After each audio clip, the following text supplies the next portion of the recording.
إلى مزار فيك يا مولاي.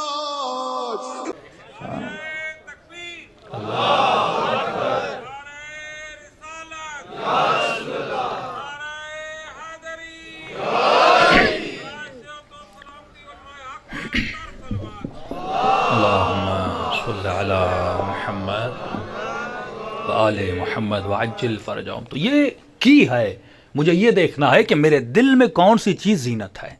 جب عبادت زینت بن گئی تو یہ مصلی سے نہیں اٹھے گا. جب نماز شب زینت بن گئی تو سیدہ زینب سلام اللہ علیہا کی طرح جسم میں تکلیف بھی ہو لیکن زندان شام میں بھی نماز پڑھتی ہوئی نظر آتی ہیں. جب موت زینت بن گئی تو جناب قاسم فرماتے ہیں چچا احلا من العسل، یہ شہد سے زیادہ میرے لیے میٹھی ہے. کیوں؟ کیونکہ اس کے لیے کیا بن گئی؟ زینت بن گئی. بنی اسرائیل کے لیے بچڑا زینت تھا. اس وقت کے شیطان نے بچڑے کو زینت بنایا.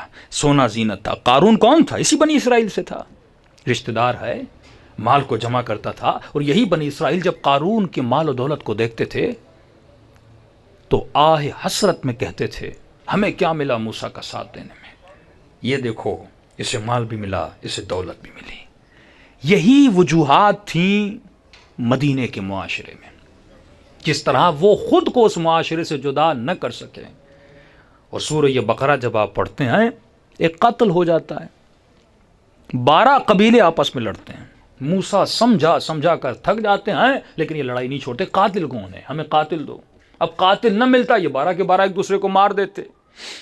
اللہ نے وحی نازل کی، موسیٰ ان کو کہو کہ میں بتاؤں گا قاتل کون ہے. بہت خوش ہوئے. موسیٰ قاتل کون ہے؟ اللہ نے کہا ایسے نہیں بتاؤں گا، میں قاتل کا نہیں بتاؤں گا، جو مر گیا ہے اسے زندہ کروں گا اور وہ تمہیں بتائے گا کہ مجھے کس نے قتل کیا. یہ بہت خوش ہوئے. کہا موسیٰ یہ ہو جائے جھگڑا ختم، اسی ایک کو پکڑیں گے اور مار لیں گے. اچھا کیا کریں؟ اللہ نے کہا بچڑے کو ذبح کرو. پہلے اس محبت کو تو مار جو تمہارے دل میں زینت بنی ہوئی ہے. یہی کام شیطان کرتا ہے. وہ زینت کو پیدا کرتا ہے، خدا زینت کو قتل کرتا ہے. یہ جہاد اکبر ہے. 70 سال نمازیں پڑھتے رہے، فائدہ کیا بھائی؟ اندر کی زینت آپ نے ختم نہیں کی. میں نے بارہا دیکھا تفتان آپ جاتے ہیں، یہ بس ڈرائیورز چرس بھی پی رہے ہیں، نشہ بھی کر رہے ہیں، گانے بھی سن رہے ہیں، لیکن جب اذان کی آواز آتی ہے وہ اذان نماز پڑھنا شروع کر دیتے ہیں. یہ عادت ہے، عبادت نہیں ہے. وہ عبادت عاقلانہ، جو عقیدہ عاقلانہ ہو، عالمانہ ہو، عارفانہ ہو، اس طرف اہل بیت آپ کو لے جانا چاہتے ہیں. تو فرمایا پہلے بچڑے کو ذبح کر. اب کیوں کہ بچڑے کی محبت ان کے دل میں. اور یہ بچڑا بڑا عجیب ہے. ہندوز میں بھی بچڑے کی محبت ہے. یہ وہی لنک ہے جو وہاں سے آتا گیا اور ہندوستان میں آپ دیکھیں بھینس کی کتنی، پتہ بھی نہیں کیوں ہم کر رہے ہیں، لیکن وہ محبت ان کے دلوں میں ہے. اور اس محبت کے چکر میں کتنے مسلمانوں کو مار دیا جاتا ہے. اس محبت کو پہلے قتل کرنا ہے، اس کو مارنا ہے. خدا نے کہا جاؤ بچڑا ذبح کرو. اچھا یہ بہانے کہنے لگے، کچھ اور نہیں ہو سکتا. اچھا انہوں نے سوال کرنا شروع کیے. موسیٰ اچھا بچڑا ہو تو کیسا ہو؟ موٹا ہو، پتلا ہو؟ یعنی بھاگنا چاہ رہے تھے کہ ہم بچڑے کو ذبح نہ کریں. جس سے محبت انسان کیسے ذبح کرتا ہے؟ اور کربلا میں محبت قتل ہوئی نظر آتی ہے آپ کو. یعنی امام حسین بتانا چاہتے ہیں، قرآن کی آیت ہے، اے لوگو میں تم سے امتحان لوں گا. اموالکم اولادکم، تمہارے مال کا امتحان، تمہاری اولاد کا امتحان، تمہاری جان کا امتحان. حسین نے سب امتحان کربلا میں دیے. مال قربان کیا، جان قربان کی، بچوں کو قربان کیا.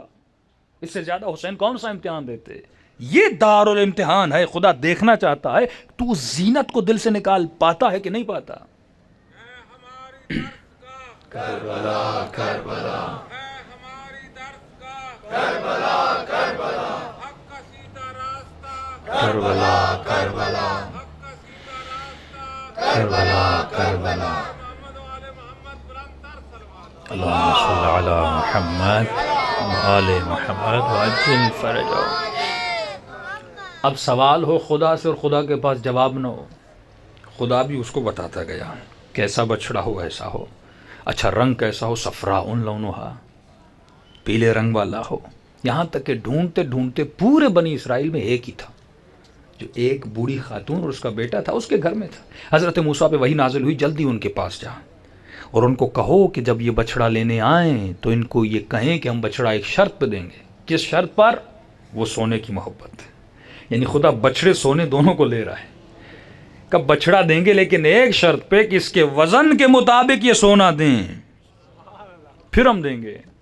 بنی اسرائیل اپنے گھروں سے سونا جمع کر کر کے تھک گئے. یعنی خدا نے سونا بھی لیا, بچڑا بھی لیا. اس زینت کو ختم کرنا ہے. اب آتے ہیں ہم کس کی طرف؟ مدینے کے ماحول اور معاشرے کی طرف. یہ کہنا بہت آسان ہے کہ ہم کوفیوں کی طرح بے وفا نہیں ہیں. کہیں ایسا تو نہیں کہ اندر سے میں بھی کوفی ہوں. یہ کہنا بڑا آسان ہے. کتنے بے غیرت تھے مدینے والے, سیدہ کے گھر کو آگ لگ گئی اور دیکھتے رہے. کہنا بہت آسان ہے لیکن پریکٹیکل ہمیں دیکھنا ہوگا کہ وہ عرب جاہلی جس میں قبیلے کی محبت, عشیرے کی محبت. بھئی نبی خدا کو مکے سے مدینے کیوں جانا پڑا؟ اور مارنے والے کون تھے؟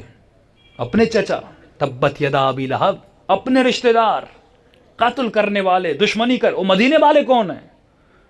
مدینے والوں کا نبی سے کیا؟ نہ رشتہ داری نہ دوستی. یعنی اپنے شہر میں اپنے لوگ شب ہجرت مارنے پہ تلے ہوئے ہیں کہ 12 لوگ 12 قبیلوں سے لیں اور جتنے قبیلے تھے ان سے لوگ لیں تاکہ ایک قبیلے پہ الزام نہ لگے اور رسول خدا کو قتل کر دیا جائے. اپنے لوگ مارنے پہ تلے ہوئے ہیں. لیکن سوال یہ ہے, جب اپنے ہی مانتے نہیں تھے جو بنو ہاشم تھے تو پھر ڈر کیسا کہ ہم پہ الزام نہ لگے؟ کیونکہ بنو ہاشم میں بھی عصبیت موجود تھی جسے ہم کہتے ہیں قوم پرستی. قوم پرستی تھی. کچھ بھی ہو, کسی کی عبادت کرنے والا ہو لیکن ہے تو ہمارا, تو اس پہ بھی جھگڑا ہو جانا تھا. تو انہوں نے کہا مختلف لوگ جمع کرو. تو نبی کو مدینے جانا پڑا. بھائی مدینے ہی کیوں؟ مکے والے اپنے رشتہ دار جنہوں نے بچپن سے رسول خدا کی امانت داری کو دیکھا, جو قسم کھاتے تھے کہ اگر تو کہے کہ اس پہاڑ کے پیچھے لشکر ہے ہم مان جائیں گے, جو ان کے درمیان فیصلے کرواتا تھا, جس کو لقب امین ملا تھا, یہ تو مدینے والوں میں نہیں رہے تھے. لیکن مدینے والوں نے مصطفیٰ پہ ایمان لایا, مکے والے ایمان لانے پہ تیار نہیں تھے. اس کی وجہ یہ تھی کیونکہ مدینے میں یہودیوں کے 3 قبیلے رہتے تھے.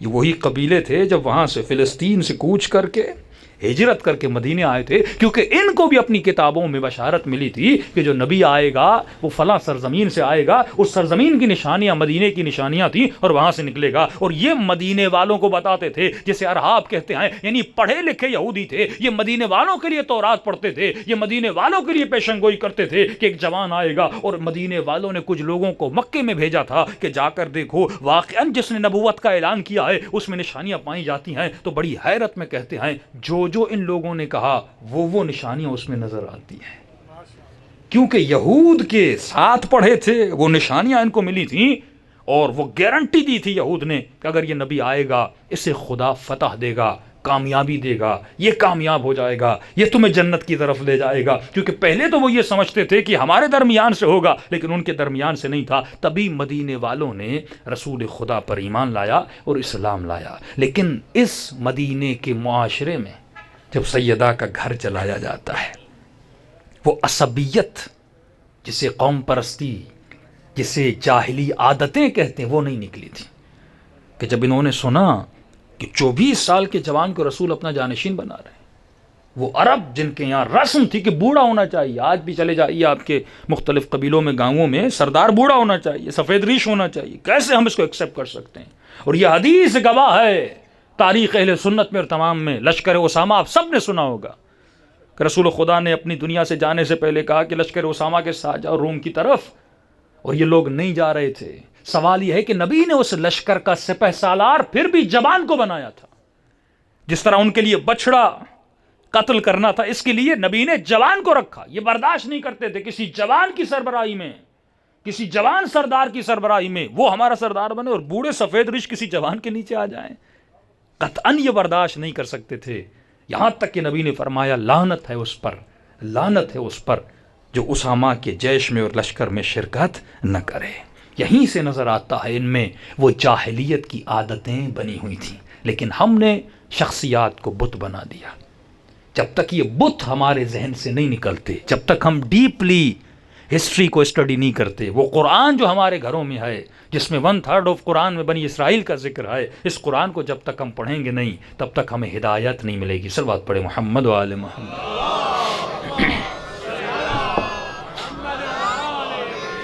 محمد وعجل فرجهم.